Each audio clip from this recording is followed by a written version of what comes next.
What if forks were made of salt? Would every bite of food be perfectly salty?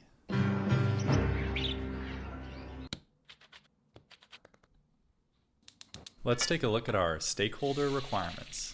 Number 1, it must look like your everyday fork. And number 2, it must be capable of stabbing and lifting a piece of steak.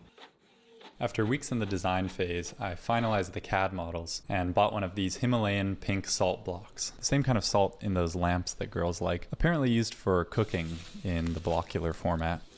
And so I set out, not to cut, carve, or chisel, but to liberate a fork from that block of salt. I started freehanding it with my reciprocating saw, confident that the fork would be ready in time for lunch, but I ended up with this dinky 3-pronged thing. I figured I could do better, so I transposed my CAD model onto the remaining piece of the salt block and got back to liberating. But that's when my problems really began, and I saw my first catastrophic failure. The failure of the next attempt was my fault.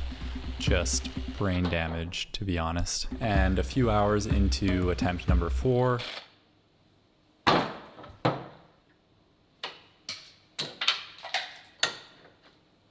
frustration was mounting. Dinky boy number 1 started to look pretty good, so I tried making its prongs pointy with the Dremel. I googled in desperation, and apparently a fork can have as few as 2 prongs. So stakeholder requirement number 1, long forgotten, I decided to try making a 2-pronger, holding the salt in my hands instead of in the vise because I thought it would be less likely to break. Fuck! I do still have all 10 fingers, but I ended up with this abomination. Technically a fork, but technicalities were not going to carry me to victory here.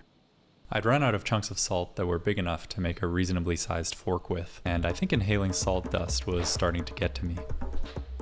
I'm fucking covered in salt. So I gave up for the day, and after a pretty uninspired rethink, came to the conclusion that I needed to buy some new saws. For cutting the fork's prongs, I bought a scroll saw, which has this tiny, delicate blade. And I figured if I'm going to cut off a part of my body, it might as well be a whole arm, so I got this huge miter saw for quickly cutting chunks out of a new block of salt. If I wasn't inhaling an unsafe amount of salt dust before, my storage room / workshop started to look like a scene out of a war movie. But at least if something went wrong with my new saw, my body would be nicely preserved.